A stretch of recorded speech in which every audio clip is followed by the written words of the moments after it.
La nuit était froide, et la pluie frappait le bitume comme si elle voulait laver quelque chose que la maison refusait de laisser partir. Il gara sa voiture dans l'allée, encore en costume, les chaussures humides, la tête pleine des chiffres et des réunions de la journée. Alexandre Deschamps, homme d'affaires connu pour ses décisions rapides et son empire qui semblait respirer à sa seule volonté, s'attendait à retrouver, derrière les grandes baies vitrées de sa maison, l'ordre immuable d'un foyer où tout fonctionnait avec la même précision que ses entreprises. Il ne s'attendait pas à l'image qu'il attendit dans l'ombre de la buanderie. Elle était là, menue, en pyjama trop grand qui pendait sur ses épaules. Ses mains palpaient des sacs d'ordures comme si elle cherchait un trésor perdu. Entre ses doigts, elle serrait un morceau de pain rassis, le tenant contre sa poitrine comme on tient un talisman. La fille adoptive d'Alexandre, Léa, 6 ans depuis son arrivée dans la famille, ne levait pas la tête. Sa chevelure était en désordre, sa peau couverte de poussière. La scène dura quelques secondes. Pour lui, chaque seconde s'étira comme un film ralenti. La buanderie avait toujours été un lieu neutre, sans public. Ce soir, elle devint le théâtre d'une vérité brutale. La façade d'un foyer riche et irréprochable dissimulait des zones d'ombre que ni les décors ni les sourires n'avaient réussi à masquer. Le soir de la découverte. Alexandre resta immobile, le sac de course qu'il tenait retombant sans bruit. Il n'éleva pas la voix. Il s'approcha, lentement, comme on n'avance pas près d'un animal blessé. Léa, sa voix était un mur de douceur derrière lequel se cachaient la stupeur et la peur. L'enfant sursauta, ses yeux s'agrandissant d'abord de surprise, puis d'une peur muette, comme si l'arrivée de son père fût une tempête qu'elle ne savait pas affronter. Je cherchais à manger, murmura-t-elle, presque en sanglots. La phrase fut simple, dépouillée de maquillage. Alexandre sentit alors un effondrement intérieur. Il n'avait pas d'image de sa fille au ventre plein. Il avait des jouets, des vêtements de marque, des photos dans des cadres dorés, mais pas cette certitude élémentaire que chaque enfant mérite, la certitude de ne pas creuser les poubelles quand la nuit tombe. Les premières questions. Ils restèrent là, face à face, dans l'éclairage blafard de l'ampoule. Homme et fille, liés par un acte volontaire d'amour, mais séparés par des mois d'absence réelle. Alexandre posa des questions simples, contrôlant sa voix. « Pourquoi n'es-tu pas resté à table ce soir ? Pourquoi personne ne t'a donné à manger ?» Sa main se posa sur l'épaule de Léa. Elle se raidit, puis se laissa aller comme si l'autorité paternelle pouvait adoucir les choses. Les réponses de Léa furent courtes, incohérentes parfois, mais elles avaient toutes le même écho. On l'ignorait. On lui avait dit d'aller dormir, on lui avait retiré son assiette. Il y avait dans ces mots moins une logique que le poids d'une habitude.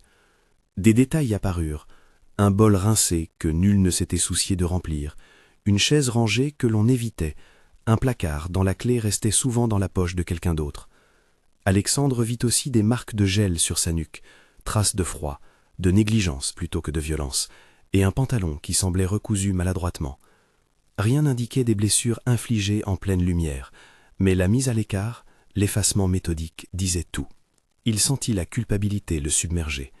Il se rappela les voyages, les engagements, la promesse qu'il s'était faite le jour où il avait signé les papiers d'adoption. « Je serai là ». Les papiers avaient été signés, la tendresse distribuée en occasions protocolaires et en cadeaux brillants, mais la présence quotidienne, véritable, avait souvent été remplacée par des chauffeurs, des gouvernantes, des écrans. Et aujourd'hui, au milieu des sacs d'ordures, Alexandre comprit que l'absence, aussi silencieuse soit-elle, peut tuer le sentiment d'être en sécurité. Si cette histoire vous touche, partagez-la avec quelqu'un qui pourrait l'entendre. La culpabilité d'une absence. Après cette première confrontation, il y eut le retour à la maison, au salon chauffé, aux lumières habituelles. Alexandre prit Léa dans ses bras comme on essaie de raccommoder un tissu déchiré, tendrement, mais avec la fermeté d'un homme déterminé à ne pas laisser la déchirure s'agrandir. Il l'installa sur le canapé, lui donna un bol de soupe tiède, la première nourriture chaude qu'elle eut depuis ce qu'elle avait décrit comme une longue soirée sans repas, et écouta. Les paroles étaient éparses, les silences lourds. Il nota mentalement chaque soupçon, le bol vide, la routine de la table évitée, la présence d'une clé maîtresse sur la table de la cuisine qui n'avait pas toujours été là. Les nuits suivantes furent sans sommeil pour Alexandre. L'image de Léa fouillant les poubelles revenait comme une lame qui racle. Il parcourut ses propres souvenirs à la recherche d'indices, des repas manqués, des « je t'appelle demain » répétés, des invitations acceptées en échange d'une promesse d'être présent plus tard. Il n'y avait pas de monstre unique à pointer du doigt. Il y avait un système, une somme de petites incivilités qui s'étaient muées en négligence. Il prit la décision, non pas impulsive mais inévitable, d'enquêter, pas avec l'arrogance du justicier public, mais avec la précision d'un homme qui savait lire les chiffres et les images. Il commença par les objets les plus prosaïques, les comptes, les caméras, les plannings du personnel. Les caméras ne mentent pas.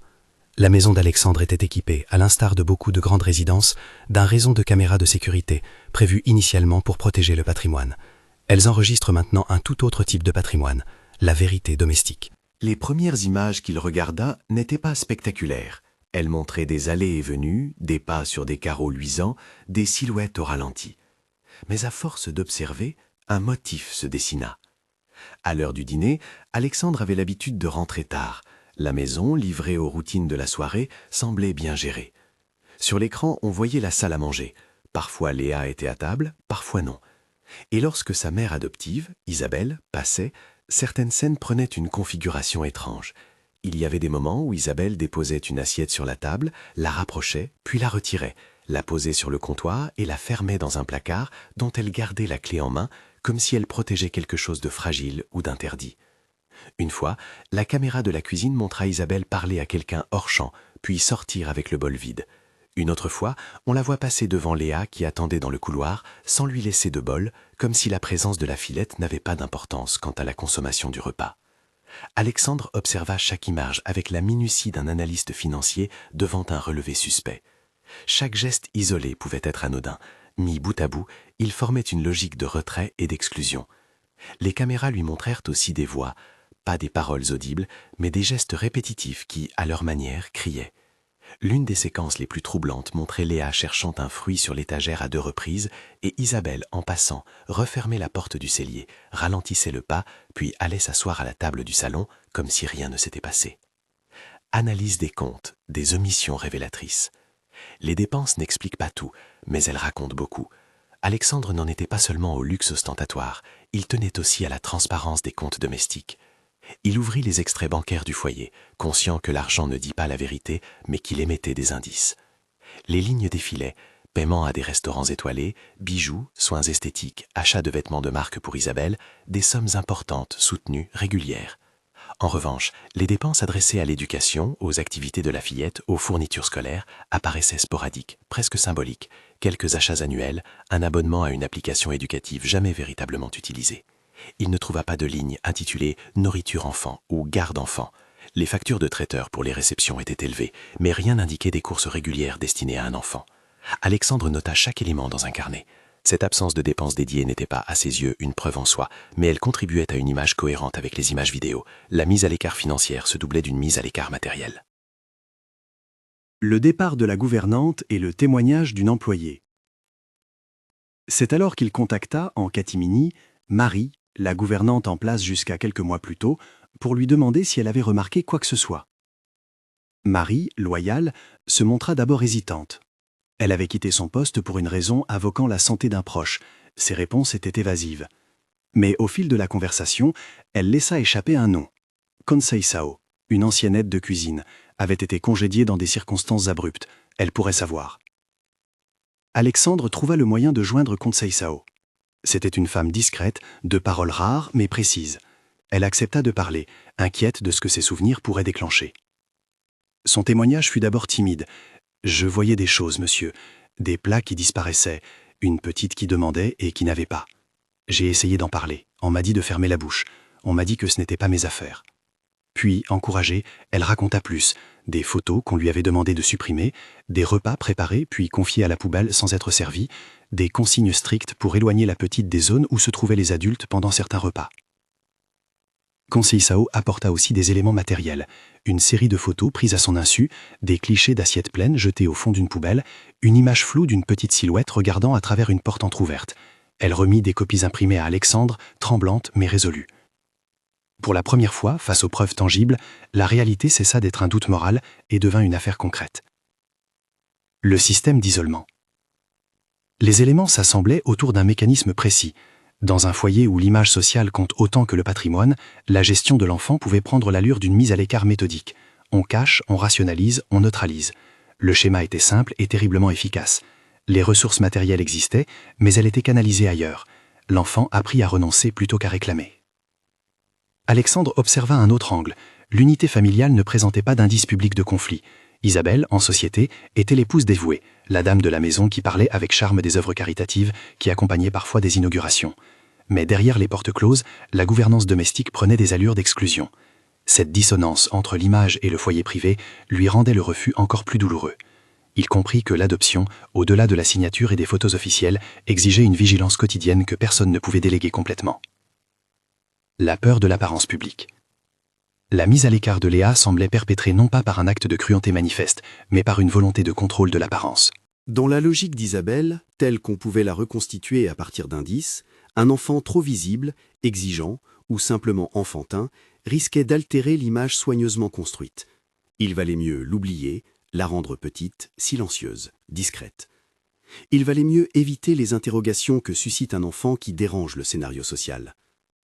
Alexandre sentit alors une colère froide se mêler à la culpabilité. Il n'avait pas imaginé que l'ennemi principal ne serait pas une brutalité éclatante, mais une politique quotidienne de négligence dictée par le souci des apparences. La vie de Léa n'était pas un fait divers isolé. Elle était l'aboutissement d'habitudes, de choix conscients, d'une volonté de préserver des images. Et ceux qui préservent les images peuvent sacrifier, sans même en être conscients, des vies réelles. L'équilibre fragile entre preuve et décision. Avec les photos de Conceição, les extraits bancaires et les vidéos, Alexandre sentit poindre la nécessité d'agir, mais aussi la complexité de toute démarche. Accuser publiquement sans preuve solide exposerait la fillette. Agir dans la hâte risquerait de déclencher un contre-feu médiatique conçu pour brouiller les pistes. Il pensa aussi aux conséquences personnelles, à la bataille juridique que cela entraînerait, à la médiatisation qui n'épargnerait aucun coin de sa vie. Il devait, en priorité, protéger Léa. Il passa des nuits assemblant un dossier, notant les faits, horodatant les images, imprimant les captures. Chaque page était lourde d'une évidence, ce n'était pas une erreur isolée. Mais la preuve, en droit, exigeait plus que des soupçons. Elle demandait des éléments raccordés, cohérents, vérifiables. Alexandre savait comment constituer un dossier. Il avait bâti des entreprises à partir d'audits. Il savait présenter une chronologie, recouper des informations. Il entreprit la même méthode pour sa famille. La peur de se tromper le tenaillait. Et si tout venait d'un malentendu? Et si Isabelle, acculée, faisait appel à des manœuvres pour le discréditer? La stratégie adverse, pensa-t-il, consisterait à dépeindre le père absent comme instable, à transformer la protection de l'enfant en instrument d'affrontement. Il fallait donc que la démarche soit irréprochable, professionnelle, centrée sur la protection de la fillette plutôt que sur la vengeance. Les premières démarches discrètes. Avant d'alerter la justice ou de lancer une procédure publique, Alexandre prit une série de précautions. Il copia les vidéos sur des disques sécurisés, demanda à un informaticien de confiance de faire des sauvegardes redatées. Il plaça les photos de Conceição dans un classeur scellé. Il nota les dates, les heures, les témoins potentiels, le personnel de maison qui pourrait corroborer, les fournisseurs qui livraient et pourraient témoigner de l'absence d'achat pour enfants. Il fit aussi quelque chose d'essentiel. Il passa une nuit entière auprès de Léa, sans interruption, sans téléphone, sans dossier. Ce fut une première tentative de présence qui n'était ni symbolique ni spectaculaire. Il la regarda dormir et, pour la première fois depuis longtemps, contempla ce rôle auquel il avait tant prétendu tenir, être le parent qui tient la main quand la vie vacille. Il sut à cet instant que l'action à venir ne serait pas uniquement judiciaire, elle serait aussi un chemin personnel, une reconstruction. La décision de contacter un réseau de protection. Les preuves accumulées et le poids de la mise à l'écart firent converger Alexandre vers une décision pragmatique. Il allait contacter des professionnels. Pas pour briller dans un procès, mais pour assurer d'abord la sécurité immédiate de Léa. Une assistante sociale, un psychologue pour enfants, une avocate capable de naviguer entre la protection et la stratégie judiciaire, tous étaient des pièces nécessaires d'un plan. Mais il ressentait la nécessité de procéder avec doigté. Avertir trop tôt exposerait la fillette. Agir en cachette pourrait compliquer la crédibilité. Cette phase du dossier, il le savait, serait déterminante. Le système de protection de l'enfance est fait de procédures, de diagnostics, d'expertise. Il ne garantissait pas la justice instantanée, mais il mettait en place des protocoles pour protéger. Alexandre commença à noter quels professionnels contacter, les critères à retenir pour une intervention adaptée, et surtout la façon d'annoncer la demande sans que cela devienne un spectacle. Le moment où les preuves parlent. Il revint une nuit à la salle de surveillance vidéo, les disques en main, et lança une séquence. La vidéo choisie n'était pas la plus choquante. Elle montrait Isabelle dans un couloir, retournant vers la cuisine, prenant une assiette, puis la rangeant dans un placard qu'elle referma. Le geste durait 3 secondes. Mais à la fin de ces 3 secondes, la petite Léa apparut au coin du plan, regardant de l'autre côté, la main posée sur la poignée d'une armoire comme pour s'y accrocher. L'image était presque muette, pourtant elle racontait toute une stratégie. Éviter, priver, rendre invisible. Alexandre éteignit l'écran, respira longuement. Le dossier qu'il tenait sur ses genoux maintenant contenait plus que des preuves matérielles. Il contenait la vie d'une enfant réduite au silence. Et il n'était plus possible, moralement, de ne rien faire. Il prit son téléphone, tapa quelques numéros, hésita, puis composa enfin le numéro d'une personne qu'il avait rencontrée par le passé, une avocate spécialisée en droit de la famille, réputée discrète et efficace. Avant de l'appeler, il prit conscience d'une autre nécessité. Il fallait aussi documenter la parole de Léa de façon adaptée, respectueuse, sans l'exposer à un tribunal public. Une audition adaptée, conduite par un professionnel, serait indispensable. La ligne restait chaude. Au bout du fil, la femme évoqua d'une voix mesurée la nécessité de saisir les services compétents, d'ordonner une expertise psychologique, d'envisager une tutelle ou une garde provisoire si les indices se confirmaient. Alexandre nota les premières démarches à engager. La route judiciaire se profilait, mais il savait qu'il ne pouvait pas la parcourir sans préparation. Une main qui se tend. Le téléphone dans la poche, le dossier serré contre son torse, Alexandre regarda une dernière fois la photographie jaunie qu'il gardait dans un tiroir secret. Une image de la signature des papiers d'adoption, un sourire maladroit mais sincère entre lui et une petite main posée sur son doigt. Elle lui rappela pourquoi il n'aurait jamais dû se contenter des apparences. Il se leva, s'approcha de la chambre de Léa, posa la photo sur la table de chevet et, sans bruit, effleura sa joue. Dans la pénombre, la fillette remua, ouvrit les yeux et répondit à son regard comme si une encre venait d'être jetée. Il était prêt. Il n'avait pas encore lancé la procédure, mais il savait désormais quelle étape serait la suivante. Rassembler des preuves robustes, sécuriser l'enfant, contacter des professionnels et préparer une stratégie qui permette à la vérité de se dire sans la détruire. Il prit la dernière action de la nuit, verrouiller le classeur où étaient conservés les documents, éteindre les lumières et s'asseoir dans le silence, prêt à affronter l'aube. Les ramifications d'une révélation. Ce que la découverte avait mis en mouvement n'était pas une simple enquête privée, c'était le début d'un conflit aux répercussions multiples.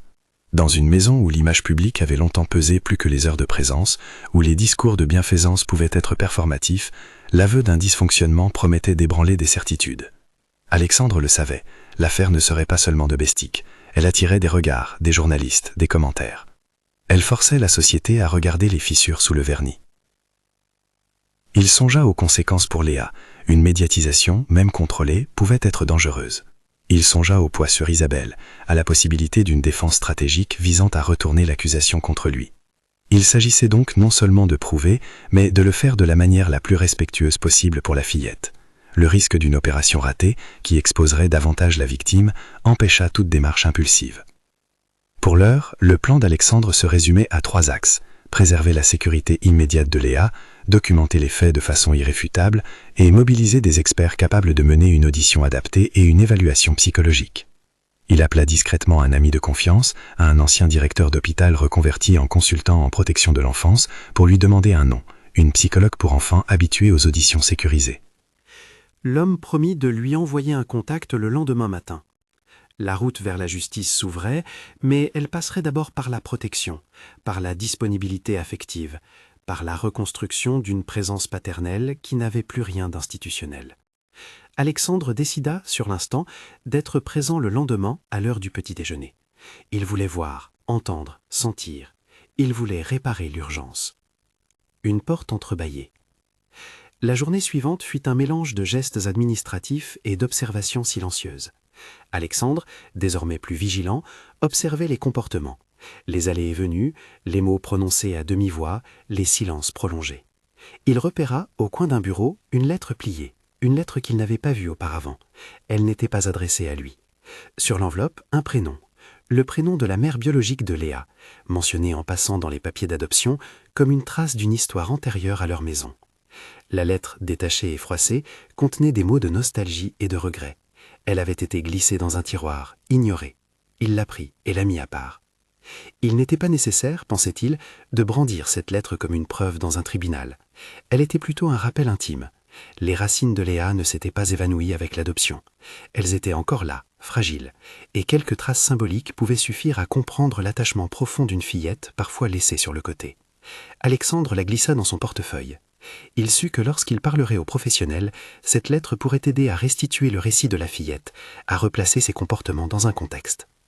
La tension monta d'un cran lorsque, en fin d'après-midi, une employée nouvelle, Maria, s'approcha timidement pour confier à Alexandre qu'elle avait remarqué des incohérences dans l'organisation de la maison. Elle parlait bas, comme si le murmure pouvait protéger ceux qui parlaient.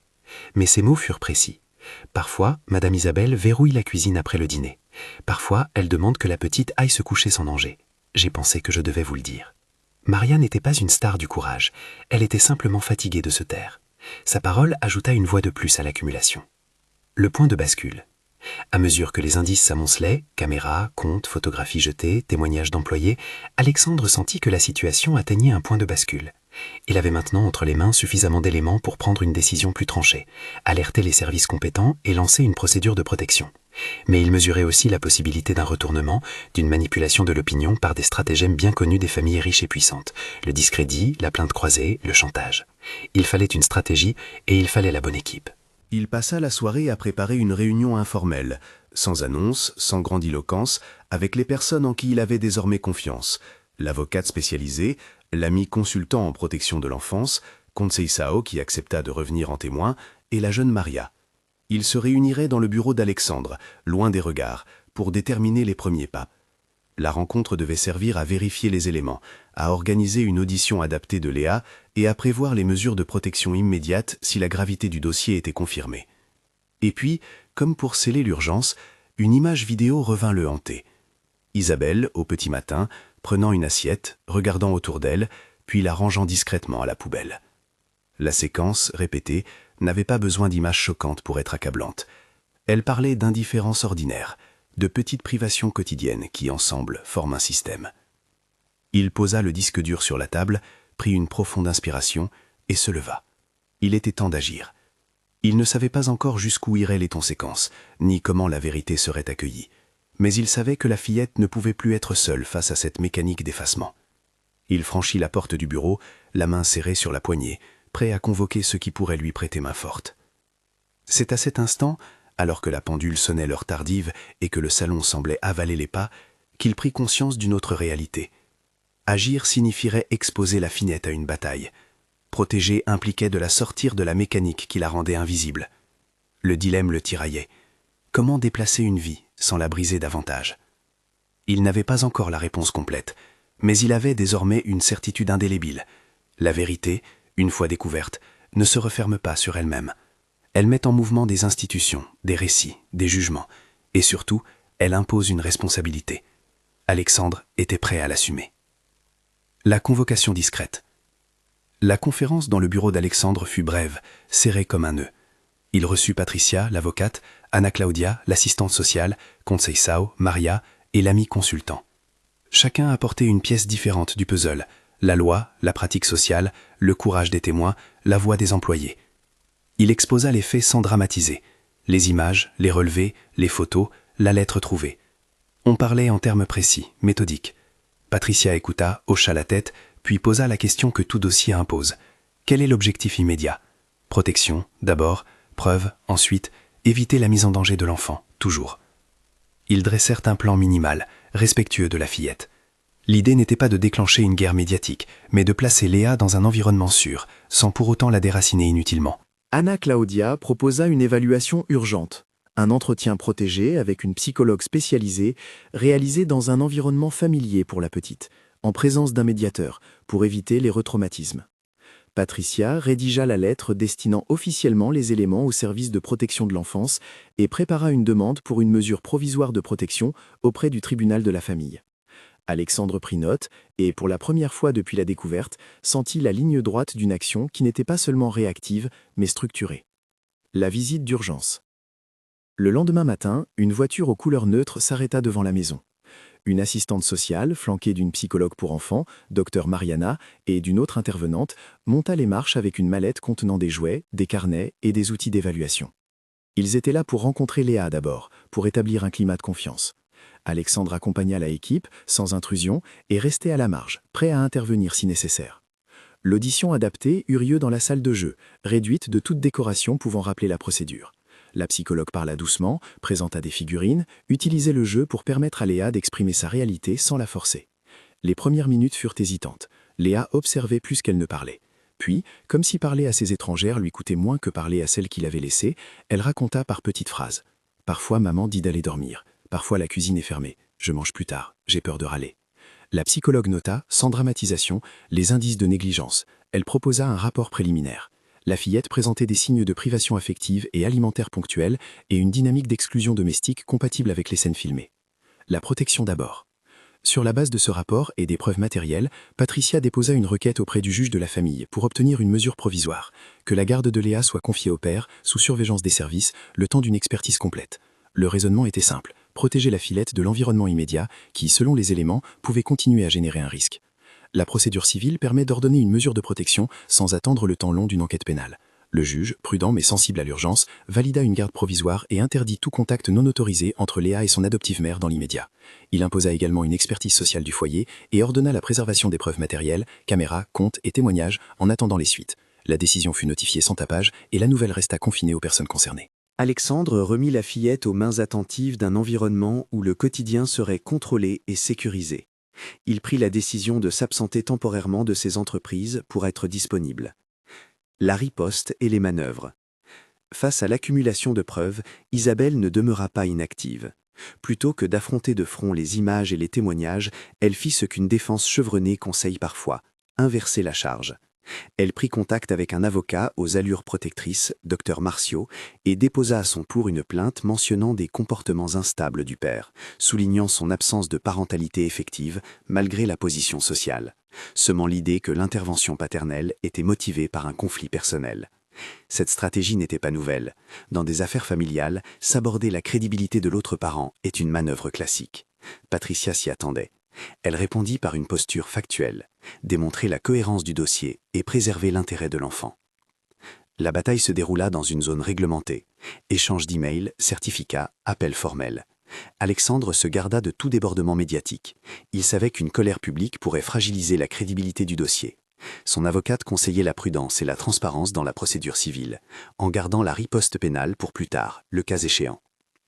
L'enquête pénale se met en place.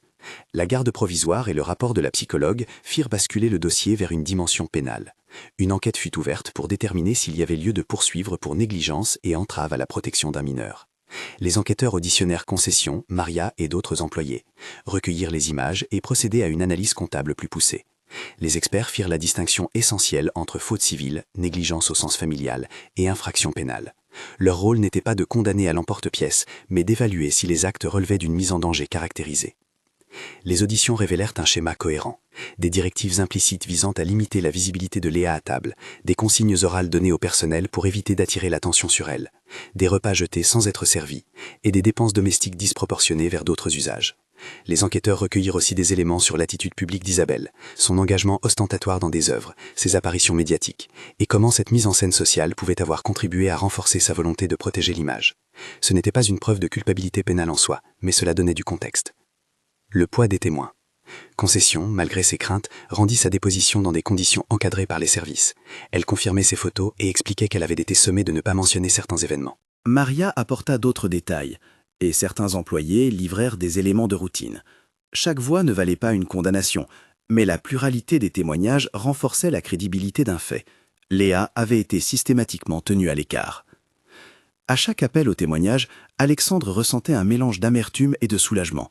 Amertume parce que ces récits confirmaient que l'intention de préserver une apparence avait prévalu sur le soin élémentaire, soulagement parce que l'enfant n'était plus invisible. Dans le bureau du juge, les documents s'empilaient.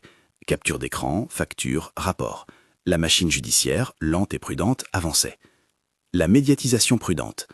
Le dossier attira tôt ou tard l'attention d'un journaliste d'investigation, Carlos Mendonça, connu pour son sérieux et sa pudeur. Il contacta Alexandre, non pour une mise en scène, mais pour comprendre la portée sociale de l'affaire. Alexandre refusa toute exposition personnelle, mais accepta une intervention limitée, demandant que l'attention reste centrée sur la cause de la protection de l'enfance plutôt que sur un feuilleton personnel. Carlos proposa une série d'articles focalisés sur le phénomène social, comment la richesse et la bonne conscience publique peuvent dissimuler des mécanismes de mise à l'écart. L'approche resta mesurée. Aucun nom d'enfant ne fut mentionné et les détails pratiques qui auraient pu identifier la fillette furent soigneusement évités. Cette couverture contribua toutefois à ouvrir une conversation publique utile, vigilance, signalement, responsabilité sociale. Le moment de l'audience civile. L'audience de mise en protection se tint dans une salle feutrée, où les murmures se taisaient devant la solennité du juge. Alexandre, habillé sans ostentation, prit place avec Patricia. Isabelle comparaissait, accompagnée de son avocat. Les parties présentèrent leurs pièces, la psychologue lut son rapport et l'assistante sociale exposa son évaluation. Le point central fut l'intérêt supérieur de l'enfant. Le juge devait décider si la garde provisoire devait être maintenue et s'il y avait lieu d'imposer des conditions à la résidence de la fillette. Ce n'était pas un spectacle, c'était une mise en balance délicate entre preuve et présomption. La stratégie d'Isabelle, visant à présenter la démarche paternelle comme une manipulation, se heurta aux images horodatées, aux dépenses inconsistantes et aux récits concordants des employés. Le juge prononça une décision mesurée. Il confirma la garde provisoire au père, ordonna un suivi psychologique régulier et imposa une interdiction d'approche ainsi que des visites encadrées si nécessaire. Il demanda également la poursuite de l'enquête pénale pour statuer sur d'éventuelles responsabilités pénales. La bataille juridique se durcit. La transition vers la sphère pénale transforma le rythme. Perquisition, convocation, confrontation. Les avocats adverses multiplièrent l'émotion et exercices procéduraux. Isabelle chercha à faire infléchir le dossier en invoquant des éléments de procédure. Son avocat tenta de discréditer certains témoins. Le procès pénal, s'il devait venir, exigerait la démonstration d'un lien de causalité entre les actes et la mise en danger de la fillette. En droit, une preuve souvent ardue à établir. La différence entre négligence et crime demeure subtile dans le débat public. Les experts en protection expliquèrent qu'il pouvait exister une négligence prolongée sans intention malveillante, mais que l'effet sur l'enfant était le même. Sentiment d'abandon, privation, trouble du comportement. Il s'agissait donc d'une affaire autant de protection que de sanction. L'audition de l'enfant, sécurité et vérité. Au cœur du dossier, l'audition de Léa fut organisée avec une délicatesse extrême. Elle eut lieu dans un local aménagé, avec une psychologue, un médiateur judiciaire et sans la présence des parties adverses. La fillette fut encouragée à parler par le jeu, à dessiner, à manipuler des figurines. Ses phrases furent brèves, ses silences plus éloquents que des monologues. « Je voulais juste un peu de pain. Parfois, on me dit d'aller dormir. » Les phrases ne nommaient pas l'intention, mais décrivaient la réalité vécue. Le procureur ne fonda pas toute sa décision sur cette audition seule, mais elle constituait une pièce importante dans l'édifice probatoire. La justice prend soin, lorsque des mineurs sont concernés, de ne pas transformer l'audition en tribunal de la douleur. C'était pourquoi l'approche professionnelle fut essentielle. Les spécialistes témoignèrent de l'impact d'une privation sur le développement émotionnel et préconisèrent des mesures réparatrices. Le procès, confrontation et vérité.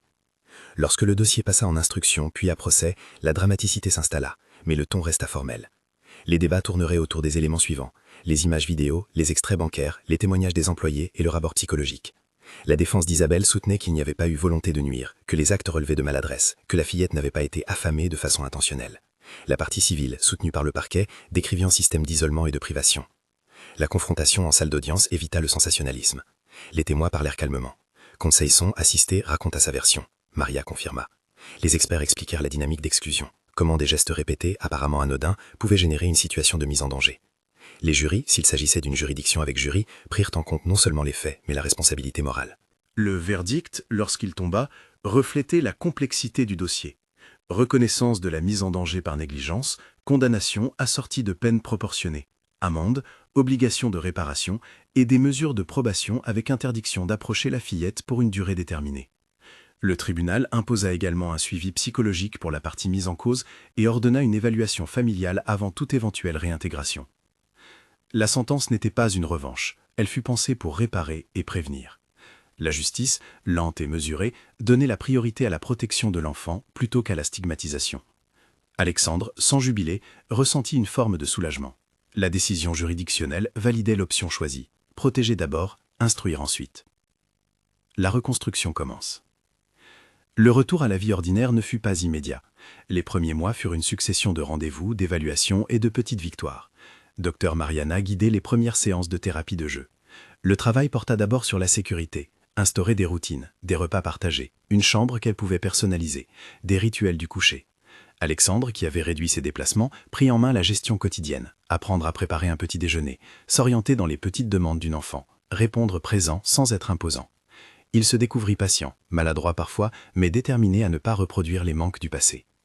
La fillette fit des progrès lents mais visibles, s'ouvrir au jeu, accepter parfois d'être consolée, parler un peu plus de ses peurs. La psychologue insista sur la temporalité. La réparation est un travail progressif, pas une conversion instantanée. Alexandre comprit que la présence ne suffit pas, qu'elle doit être conjuguée au quotidien, avec constance. Réorganiser la maison signifiait aussi repenser l'histoire familiale. Il retira les signes ostentatoires qui, avant même, masquaient les vulnérabilités.